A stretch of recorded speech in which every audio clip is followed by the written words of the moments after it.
Bismillahirrahmanirrahim. Assalamualaikum warahmatullahi wabarakatuh. Alhamdulillahirabbil alamin.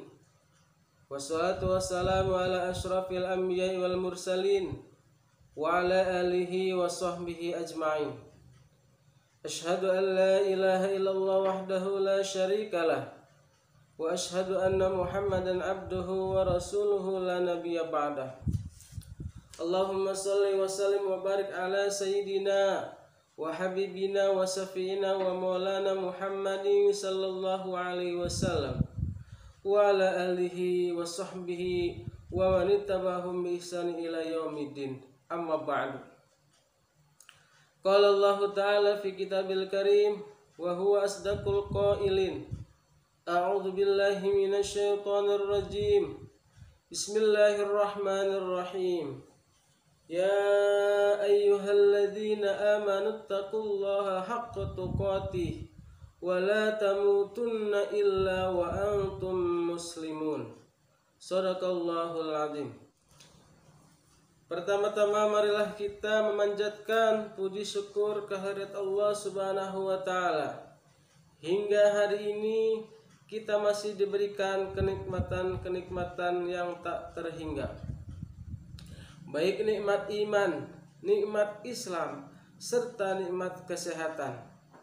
Sehingga pada siang hari ini kita masih bisa bertemu kembali dalam agenda BPI.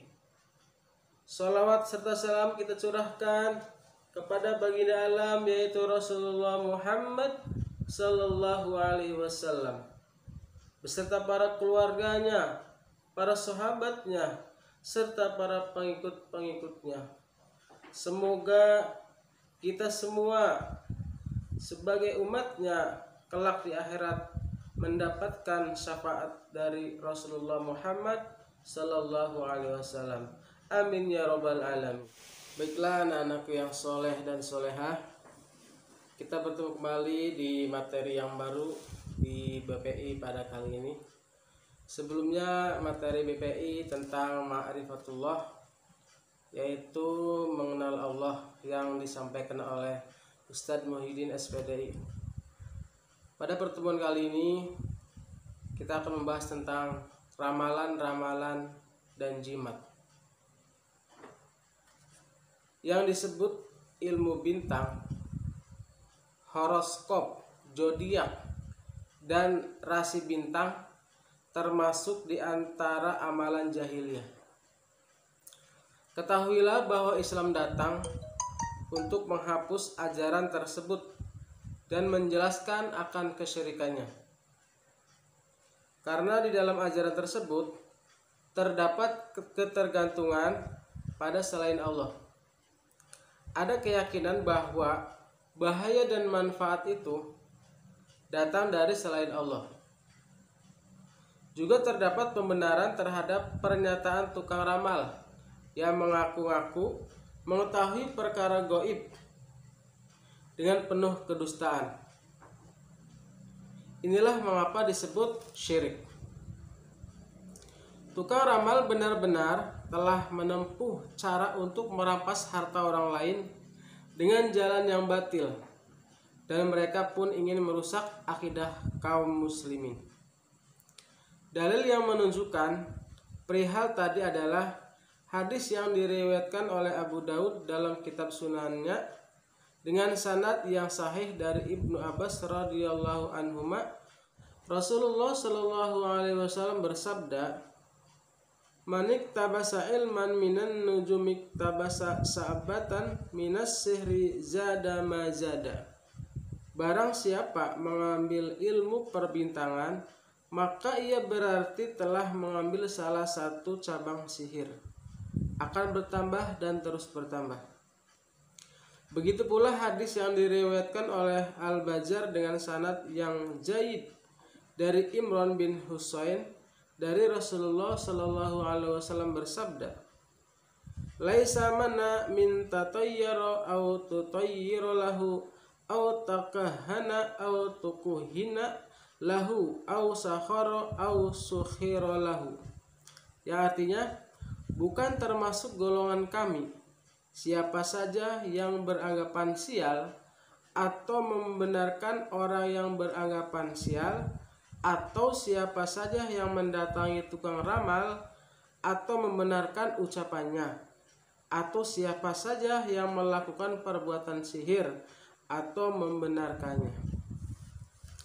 Siapa saja yang mengklaim mengetahui perkara gaib, maka ia termasuk dalam golongan kahin atau tukang ramal, atau orang yang berserikat di dalamnya.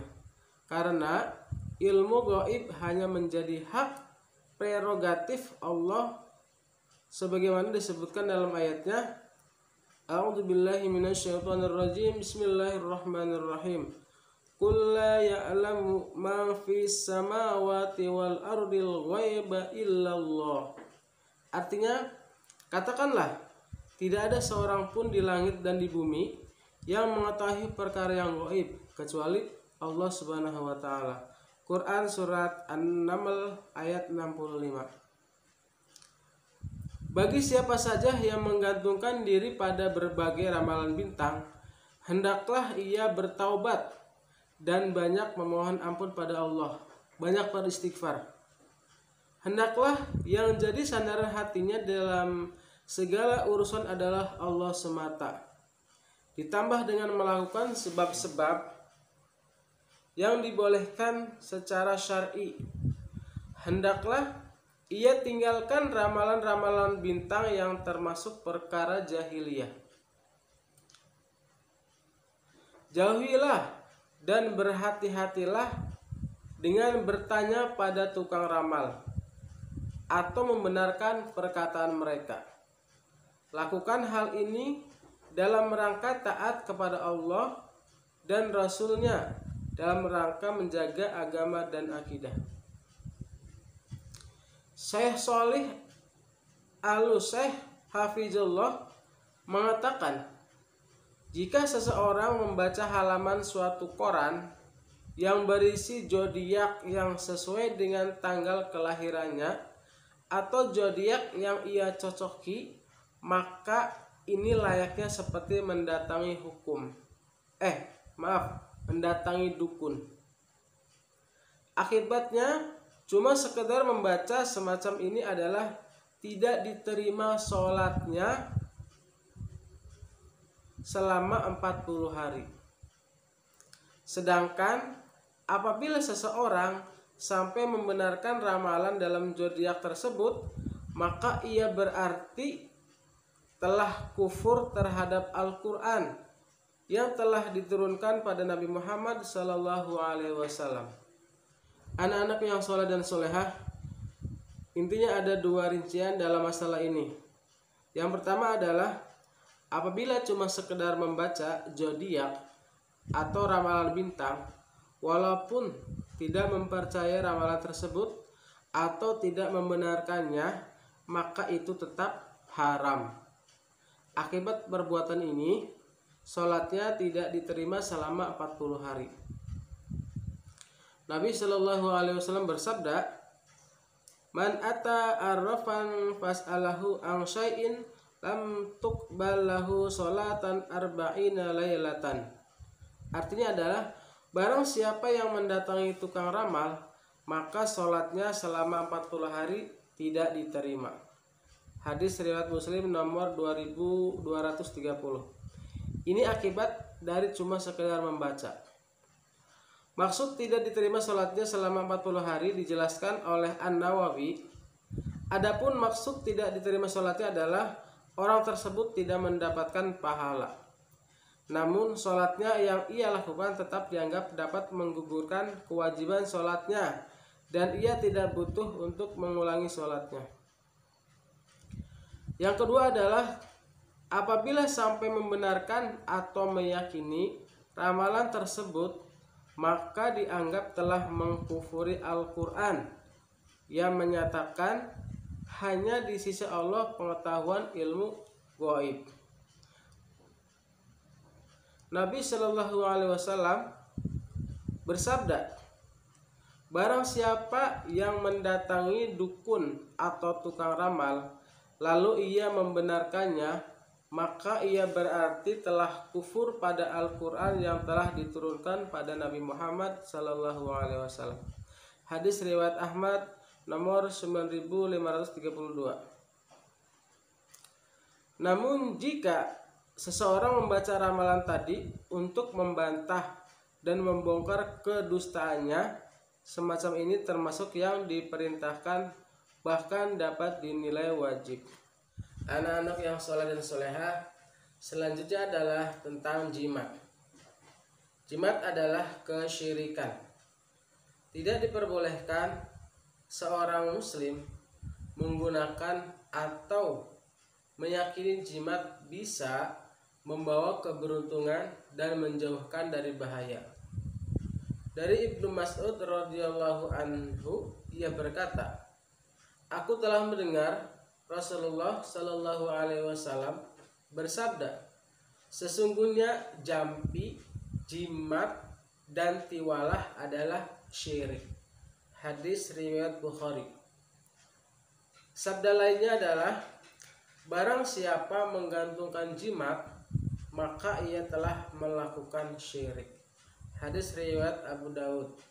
Dalam sebuah hadis diceritakan bahwa Rasulullah Shallallahu alaihi wasallam melihat seorang laki-laki memakai gelang yang terbuat dari kuningan.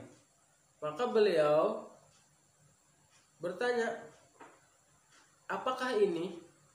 Orang itu menjawab, "Penangkal sakit." Lalu Nabi SAW pun bersabda, "Lepaskan itu, karena dia hanya akan menambah kelemahan pada dirimu. Sebab jika kamu mati, sedangkan gelang itu masih ada pada tubuhmu, kamu tidak akan beruntung selama-lamanya." Para ulama kemudian memberikan perincian tentang hukum memakai jimat.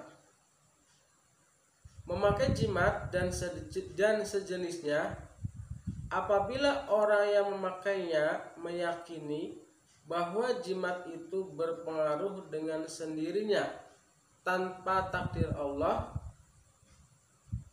maka dia melakukan syirik akbar atau syirik besar dalam tauhid rububiyah, karena dia meyakini bahwa ada pencipta selain Allah Ta'ala. Kemudian apabila pemakainya hanya meyakini jimat itu sebagai sebab, tidak dapat berpengaruh dengan sendirinya, tetap berada di bawah takdir Allah, maka dia melakukan syirik asghar atau syirik kecil, karena dia telah meyakini sesuatu sebagai sebab, padahal bukan sebab, maka dia telah menyekutukan Allah dalam menentukan sesuatu sebagai sebab, padahal Allah tidaklah menjadikan sesuatu itu sebagai sebab. Anak-anakku yang soleh dan soleha, demikianlah materi pertemuan kali ini yang dapat disampaikan tentang ramalan-ramalan dan jimat. Semoga kita semua dijauhkan dan Allah melindungi kita dari kerusakan semacam ini. Mohon maaf dari Pak Latif. Kita tutup dengan sama-sama membaca doa kafaratul majlis. Subhanakallahumma wa bihamdik asyhadu an la ilaha illa anta astaghfiruka wa atubu ilaik. Demikian, mohon maaf, wabillahi taufiq wal hidayah. Wassalamualaikum warahmatullahi wabarakatuh.